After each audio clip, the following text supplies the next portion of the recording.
next year. Oh yes. Because both of them want to win constructors for Ferrari. Yes, I mean, referring back to what we did in the previous podcast, the WTF1 team, Matt and Tommy, said, according to them, as far as they are concerned, the two strongest pairings on the grid is Leclerc and Sainz and Alonso and Ocon.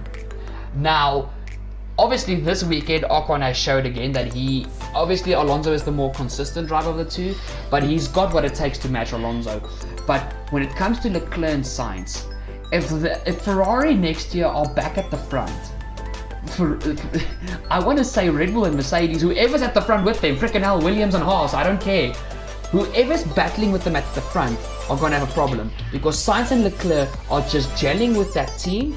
The team culture is very healthy, unlike Mercedes, and they are both very happy and very comfortable where they are.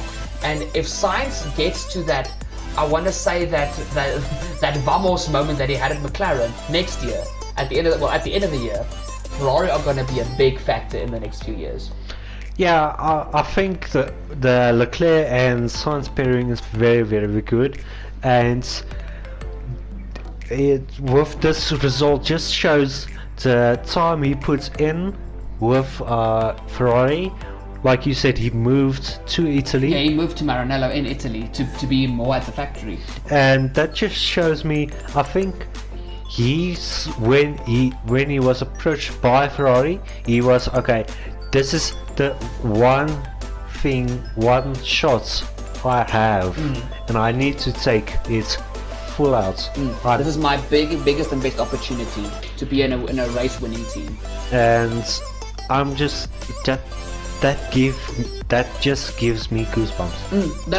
I obviously can't wait for Leclerc and Sainz to have a rivalry at some stage, and not just with each other, but with other drivers fighting for the World Championship. But I don't feel there's much more to say about that, Boosted. Let's head into our final three topics. What is there really to say about Red Bull? Just very bad luck, and once again, like back at Silverstone, a weekend just to forget about and to move on.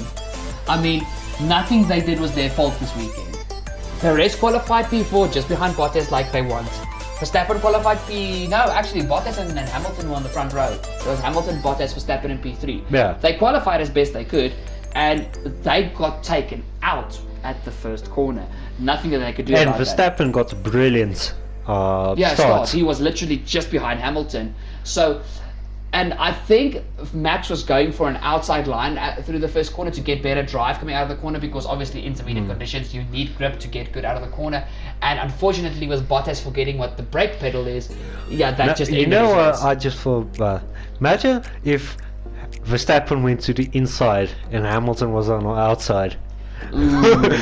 Yeah, I think Hamilton might have killed Bottas in that situation. I think that would have guaranteed Bottas not signing for 2022. Yeah. Oh boy, there's so many variables with this crash, but yeah, Bottas cost Red Bull this weekend, and it's very sad to say, but basically I don't feel there's much more to add. Just 2 weekends in a row that Red Bull just need to forget about and move on. There's still more than half a season to go. We're only now at round 11 of 23, maybe 20. It's 23. Season will only be halfway through the next race's halfway point in the laps. Not the point. That was very accurate for no reason at all. Final 2 topics talking about Mercedes.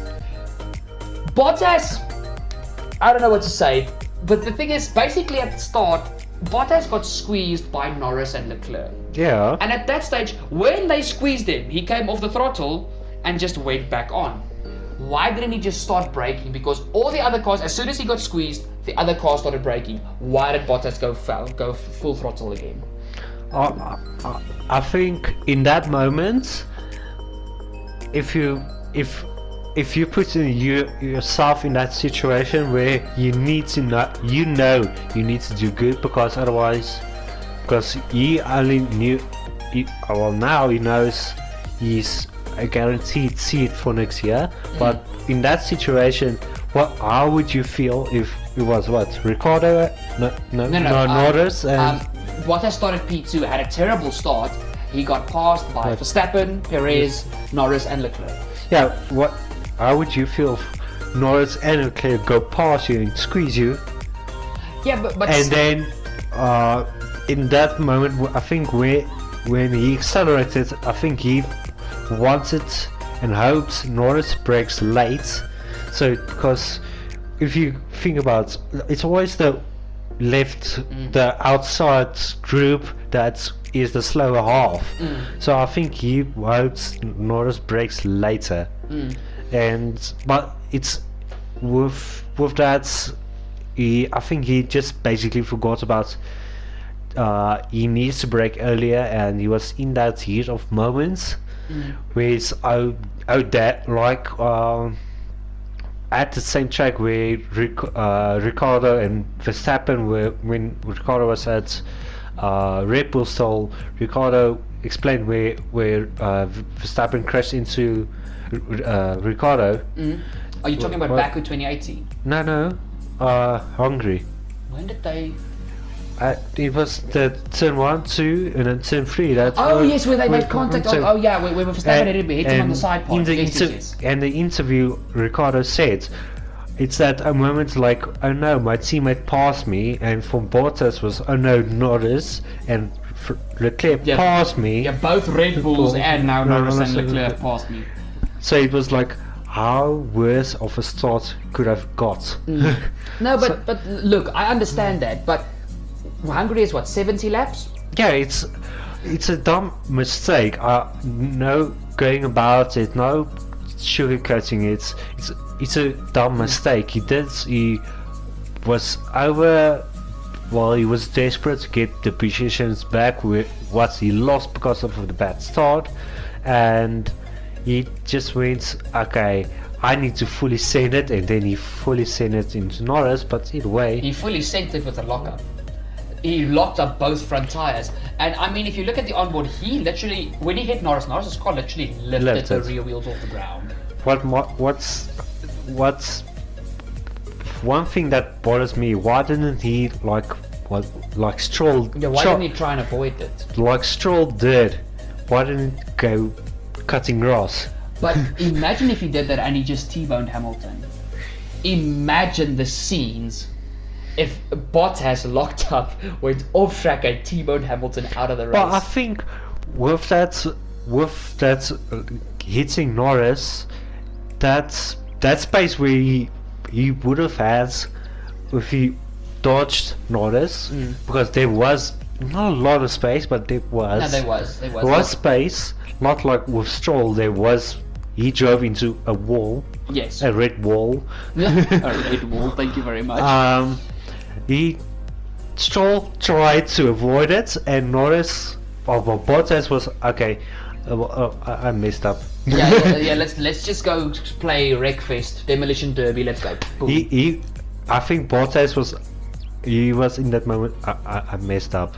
Yeah, but I want to say something else, but you know what I want to say about that word. Yeah, he fucked it up. But yeah, look, I get it in the heat of the moment, losing positions and everything. It can play a role, but still, to me, it's just a silly mistake. After he got squeezed by the McLaren and the Ferrari, just back off, get on the brakes, defend what you can, even if you end up in P6, and from there on, start fighting back. Because the Mercedes was very quick in those conditions. Yeah. I mean, look at the restart. I know everybody jumped into the pit lane and everything, but Hamilton didn't have a slow out lap. Like the restart lap. He was on a drier track on the Inters, but the Mercedes, it's almost as if it suited the slippier conditions. I think, honestly, if nothing happened, I don't think Verstappen would have caught Lewis, even Verstappen being the wet weather master that he is. I don't think Max would have touched Lewis until the track got dry again. But, it's a silly mistake from Bottas. There's nothing else to say about it. It was really just a bad mistake. And you guys are going to see why it's such a bad mistake when we get to the driver ratings. But on to the final topic. And like you always say, Boosted, give credit where credit is due. Nobody on our group is a Lewis Hamilton fan. But bloody hell did he drive spectacularly. Yeah, from getting back from... Because P14, which was last place. And coming back, he drove really good. And... that with it being hard to overtake on Hungary, he got, well, I'm gonna say P3 because... Yeah, because Vettel on track finished P2. And he drove really good, but for me it was really good, but it was expected. When Verstappen, Perez and Bottas crashed out, and Norris and everyone, all the top guys crashed out, he was the fastest guy there. Yes. No doubt. I mean, if it wasn't for the restart, I think, because most people, and I can guarantee you most people thought this, everybody was just like, okay, Hamilton's going to win the race. We're going to have a fancy podium, but Hamilton's going to win. And with the restart, with the inters and the dries, that is the only thing that saved this race from being a Hamilton dominant race. I think the closest guy that could have given him any action was Sainz. Yeah, and that was the closest car. Yes, and we saw what happened when Lewis went to overtake Sainz, but still, like you said, it was expected. But still, if you're a 7-time world champion, that should be your minimum performance. In my opinion. Yeah. And yes, Lewis didn't win like he did at Silverstone 2 weeks ago after the penalty and the crash with Verstappen and cracked rim and all those types of things. But Lewis just keeps surprising me with the amount of talent he has. Lewis, yes, I know there's not a lot of people that like him, especially with his dominance. But Lewis is phenomenally quick, and it seems like every time Lewis is under pressure from somebody or some team, he just gets that little bit quicker. I mean, we saw with Rosberg in 2016. 2017, Hamilton dominated. Yes, Vettel and Raikkonen was there, but as soon as Ferrari messed up, Hamilton win. And with the final 6 races of the season, Hamilton ran away with it. You look back at 2018, yes, once again, Vettel messed up. As soon as Vettel made that mistake at Hockenheim, Hamilton ran away with the championship. 2019, the Mercedes was untouchable. 2020, the W11, the quickest car we've ever had, Hamilton was untouchable. Now, once again, he's being pressurized by Verstappen. I can guarantee you, next season, Hamilton's going to be once again that little bit quicker. Yeah, he's going to get that little quicker, and that just excites me because, well, that this year is the closest Hamilton has had a challenger. Yes. And that excites me because, yes, we don't really want Hamilton to win again, but with this close battles and everything, and Verstappen, all the other guys crashing out, it was a showing from what Verstappen is going against. Yes. What type of driver he's going against. No, it's this fight between Hamilton and Verstappen is something that is just mind-boggling, and I honestly can't wait for the final 12 races of the season 12/11. But it's just, Hamilton drove spectacularly with Mercedes basically messing him up, not coming into the pit lane for the restart. But you know what? That's just how the cookie crumbles. Well, and if he you still think managed about it, to finish in P3 on track and eventually get P2 thanks to Vettel's disqualification. And he's again the leader of the Drivers' Championship, and Mercedes are back in the lead of the Constructors' Championship. So overall the weekend was still good. But yeah, he really drove good and as expected, and we have to give credit where credit is due. That just excites me because now we saw what Hamilton is capable of. Yes. Now after this summer break, now this question is going to be, what has Verstappen to offer? Yes, what has Verstappen got? What? So, oh man, I can't believe we have to wait for 3 damn weeks till it's Formula 1 again. But we've got some fun podcasts planned for the summer break, so stay tuned. We're at least going to do 2 of the 3 ideas. So, guys, that has been the the talking points for this week's Hungarian Grand Prix podcast. Let's head into the driver ratings, and Boosted, you've got the 2 harsh drivers. Blah, blah, blah. Sorry guys, I moved Boosted's little script there. Okay. Driver rating, Mazepin, 1 out of 10. With the accident, it's unfortunate, but yeah, he didn't have a good quality, and I mean, he didn't even make 10 laps. So yeah. Schumacher, he got a 7 out of 10 because, well, he qualified very good, but he was some parts of the race he was in the points with a horse. Yeah, and I mean, just looking at that battle with Verstappen, that to me was exception. Can you please stop playing with that bloody thing? Sorry guys, Boosted is fiddling with a necklace here and he keeps fucking bumping stuff. Not the point. That Verstappen with Schumi and Verstappen, that to me was what gave Schumi his deserved points. So really well done from Schumacher. Now heading in towards the two Williams. Obviously, guys, they both managed an 8 out of 10, Latifi and Russell, and I mean, what is there more to say? Both in the points P8 and P7. Fantastic weekend from Williams Racing, and hopefully this is not the last time of this season, because it was a very good feeling seeing those two cars in the points. And I mean, Russell being in tears after the race, knowing how much that meant for the team, that was just something special. That's the moment that's going to be remembered in Formula 1 for years to come. Yeah, and I just hope it's Claire. I just hope Claire Williams watched it. I'm sure after that race, Claire was the first one that Latifi and Russell called. Be like, oh, Claire, did you watch? Did you see what happened? Did you see? Say hi to your dad first. Say hi to Frank. But that was something special. But Boosted, you've got the two Alfa Romeos. Well, both of them also got 4 points, Gio and Raikkonen. Raikkonen got points. Gio really didn't do as bad. Gio wasn't too far behind Schumacher at the end of the race. So it's Alfa Romeo. They're not as fast. So they got. Personally, I wanted to a little more, especially for Raikkonen, because he got points. Yeah. And that's really hard, but it's the score they got. Yeah, that's the way the cookie crumbles, like we've already said. Now heading in towards Aston Martin, unfortunately Stroll having not a very good weekend. Stroll gets a singular 1 out of 10, but Sebastian Vettel on the other side of the garage having an absolutely phenomenal weekend gets a 9 out of 10. Solid weekend from Aston Martin.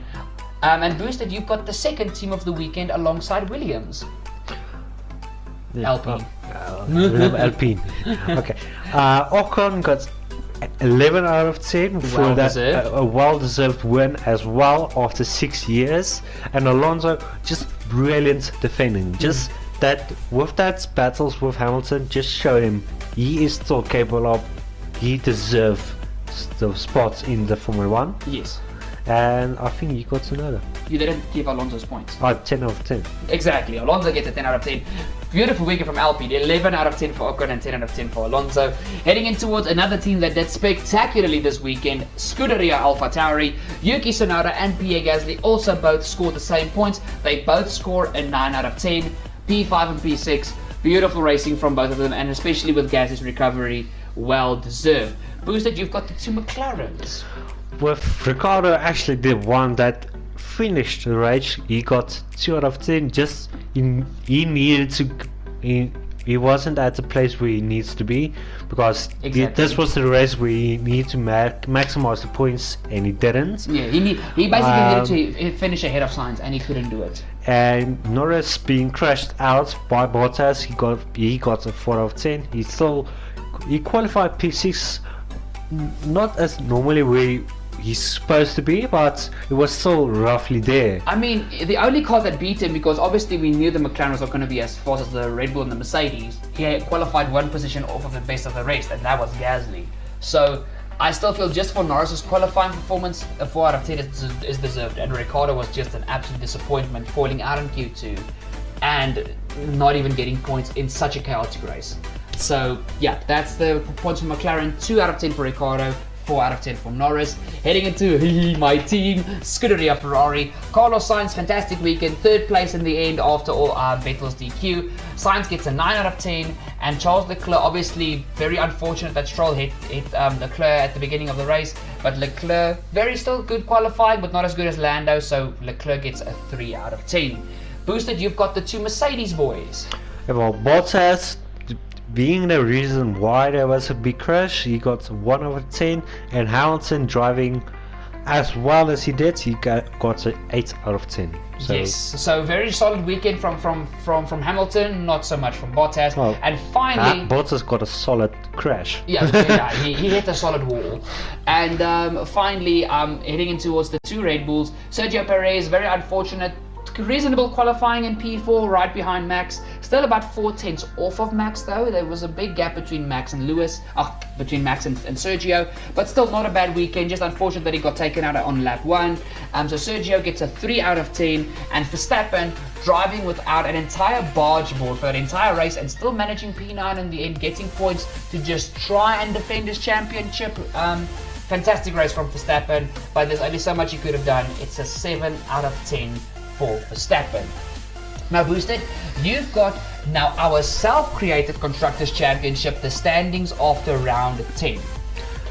The standings after round 10, Silverstone, Haas in 10th place with 74 points, Williams in 9th place with 109 points, Alfa Romeo in 8th place with 115 points, 7th place AlphaTauri at 125 points, Alpine at 6th place with 128 points, Aston Martin very close with just 1 point ahead with at 5th place 129 points, Mercedes 133 points in 4th place, McLaren 160 points in 3rd place, Ferrari 2nd place with 165 points and still leading from the start, Red Bull with 170 points. Thank you, Boosted.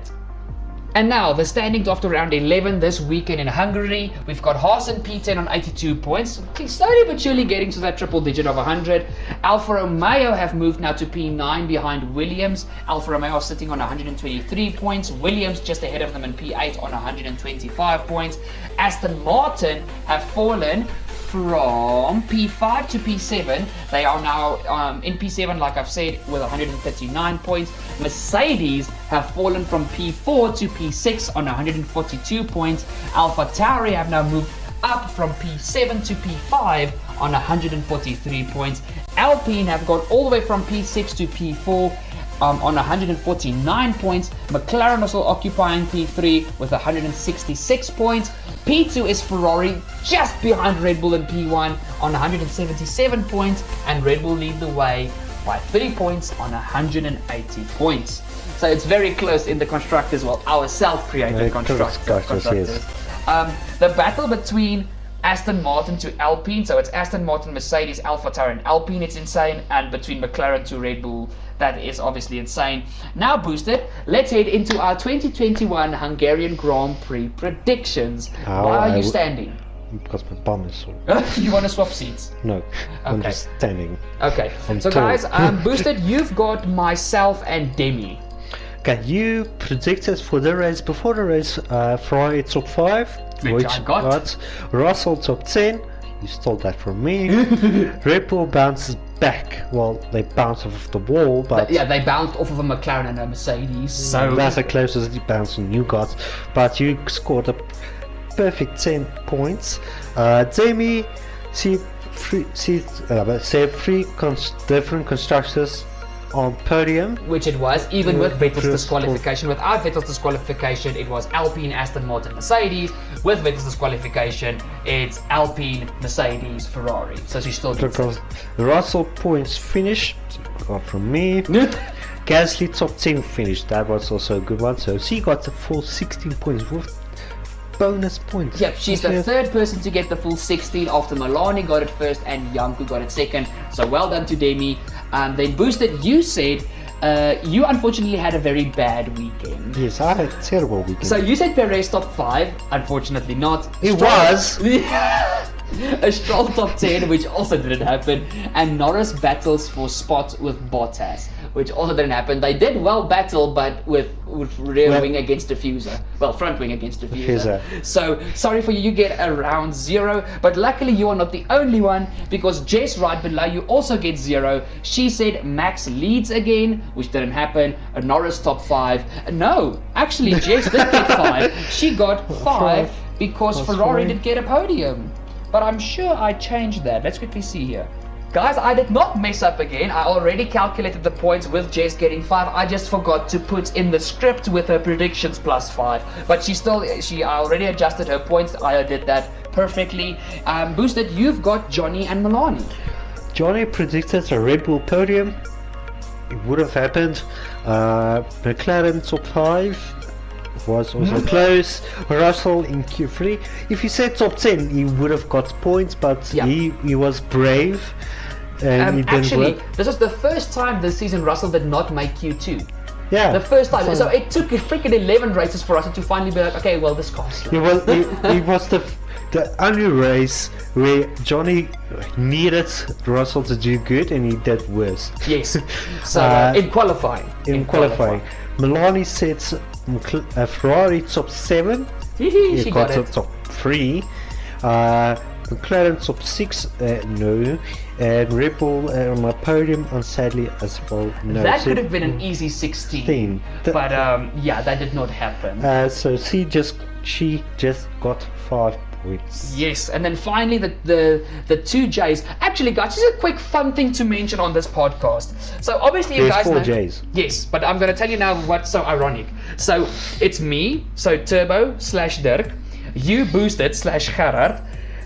Then you've got Melanie and Demi. We 4 are the 4 that know a lot about Formula 1. The 4 J's are the 4 new fans to F1. Jess, Jonny, Janco, Jadepie. And some of them are ahead of us. Yeah, we're not doing good with the predictions. Not the point, just a quick little fun disclaimer for our viewers. We can't predict stuff. Because we want to go bold. We want the sport to flourish and then we overthink things. Not the point. Oh, we go easy like Red Bull podium and then this happens. In any case, guys, so Janco said Ferrari top 10, which he got with Sainz finishing P3. Verstappen top 5, that should have been an easy point, but then he got Norris. Well, Bottas/Norris.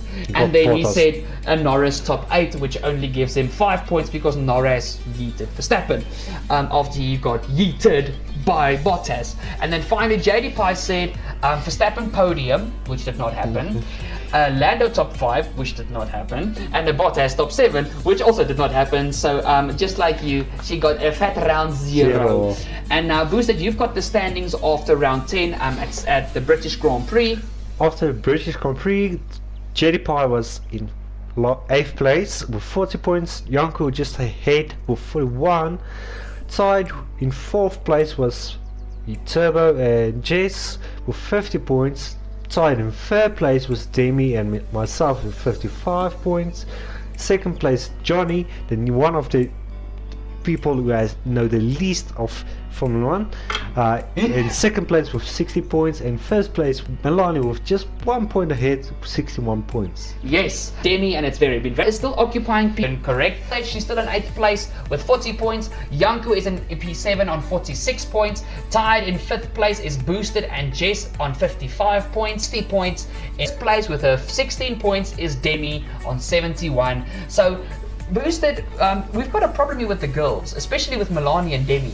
So boys, Jonny, Janco, we need to figure something out here. We can't let the girls win. Little bit competitive. But now heading in towards the very fun part, the 2021 Belgian Grand Prix predictions. So Boosted, you've got myself and yourself. Okay, you said Ferrari top 8. That is my easy prediction. That's an easy one. Giovinazzi top 12. First of the bold predictions. And a wet session. Second bold prediction. So guys, quickly before Boosted reads his own predictions, how it works now. Everyone except Jadepie, who still needs to catch up with points because she and Janco started late with this whole series. Janco is now officially caught up, so this rule applies to him as well. With your 3 predictions, 1 is allowed to be an easy prediction for you to get your 5 points. Your 2nd and 3rd prediction needs to be bold. Otherwise, it's just everybody can go for easy predictions the whole time, and then we can just give out 16s all week round, which will just be silly. So except for Jadepie, she can still go for easy predictions until she's caught up, but the other 7 of us need to have 2 bold and 1 easy. So Boosted, go into your 3 predictions. I predicted Vettel top 8. That's a bold one. I lost myself. Sainz outqualifies Norris. Oof. The former two McLaren teammates, okay, that's good. I hope that happens because I'm a Ferrari fan, but yeah. And Tsunoda top 10, because I think after this race, and I think if they just transferred over to the Belgium, that it's possible. And I think Vettel, with the disqualification, he wants to get get as much points back as possible. Yeah, especially now with Aston being behind Alpine and AlphaTauri. So you actually went for 3 bold predictions, so good luck to you. Then Jonny Imagine if I get top 16 points. That will be well deserved then. Jonny said Verstappen retakes the lead of the championship. So basically he's saying Verstappen must win and Hamilton should have an absolute crap weekend. Norris top 5, which is bold. I will give him that. And a Ricciardo top 8. After Ricciardo's performance this weekend, I will even say a top 8 for Ricciardo is bold. Yeah. So also Jonny has basically gone for 3 bold predictions. So good luck to Jonny. And then Janco said a Hamilton top 5, which is an easy one. Alonso top 10, I'll give that a bold one because the Alpine is the only reason they were there this weekend is because they basically avoided all the chaos. And a Vettel top 10 in qualifying. So that is going to be interesting to see. So good luck to Janco as well. Boosted, you've got the final 2 J's, Jadepie and Jess. Jadepie said Verstappen top 5. I hope so. After what happened, Ferrari top 10. I think that's acceptable. And Norris is top 10 in qualifying. So, like I said, guys, that's obviously 3 easy predictions. But if she gets a 16, she's basically caught up. Right. So then she falls under the same ruling as us. And then Boosted, you've got Jess. Jess' predictions was Bottas. That's both of you reads Bottas. Both Red Bulls top 5. Crash within first 10 laps. That's bold. But it's bold. Also possible with that first corner. Yes. Norris top finishes in the top 5. Very bold from Jess here, like very, very bold. Just quickly let me backspace this because that irritates the crap out of me. And then finally, Melanie and Demi, which are also doing backspace. Why am I so pathetic recently with these scripts? Melanie said a Ferrari top 5. That's bold because you've got Norris, you've got the 2 Red Bulls and the 2 Mercedes, so that's very bold. Pit stop failure. Ooh. Okay. I will want to go in depth with that. What counts as a failure and what doesn't count as a failure? I think a pit stop failure is something more than 5 seconds. A slow pit stop is not. I mean, if you have a 4-second pit stop, it's not like you're stuck. I think when you look at a pit stop failure, it's like literally either the car, you have a Bottas Monaco type situation where a wheel nut doesn't want to come off. That's a failure. Or it's like a really long pit stop. I mean, I'll even go above saying like not even 5 seconds, like a 7.5 second pit stop.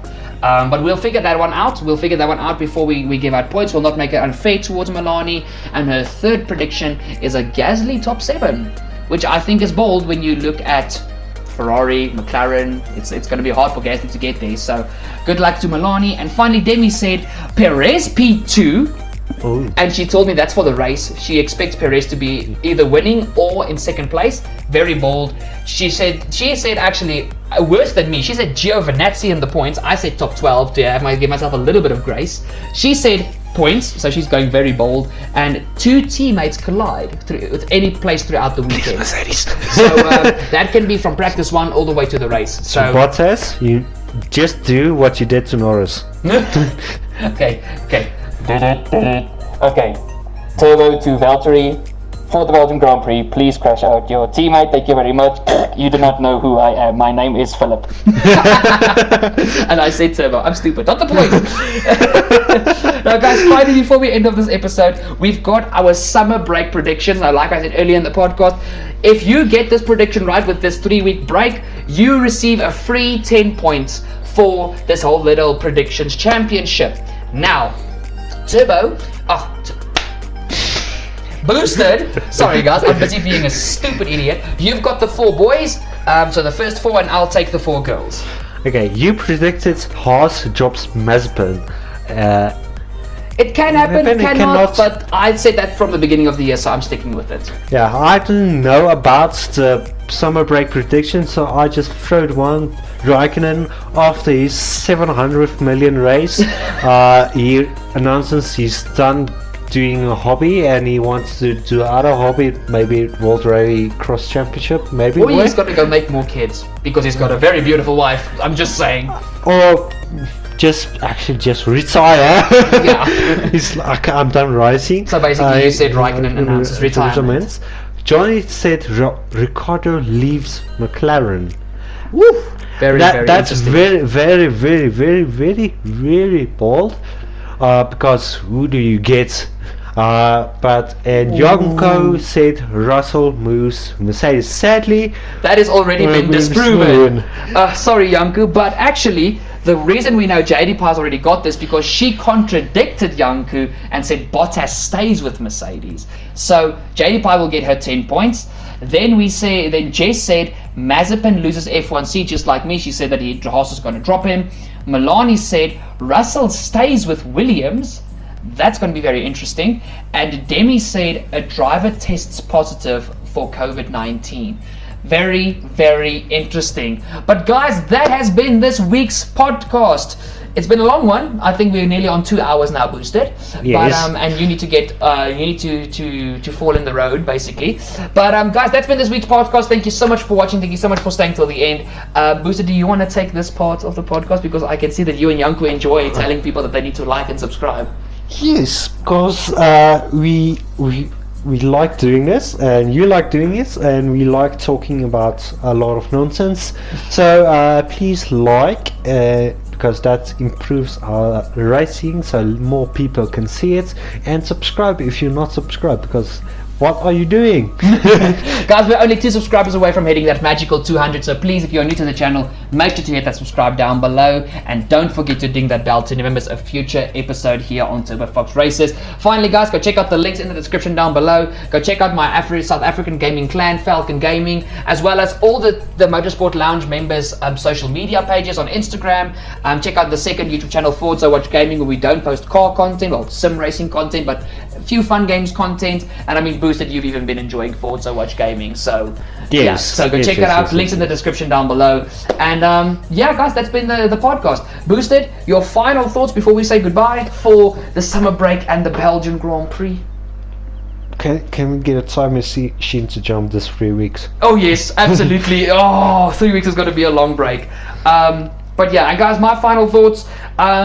Hoping for some interesting, silly season has started now with Formula 1, with all the drivers starting to negotiate contracts with the teams. So I'm hoping for an interesting summer break and a few shocking announcements. And when we come to Belgium, it's one of the best tracks on the grid. I'm just hoping for a solid race and that we have some wet weather interfering. But that's been the podcast, guys. Thank you so much for watching. Boosted, say your goodbyes. Cheers! And guys, I'll see y'all for the next video. Love you guys and thank you for watching. Cheers!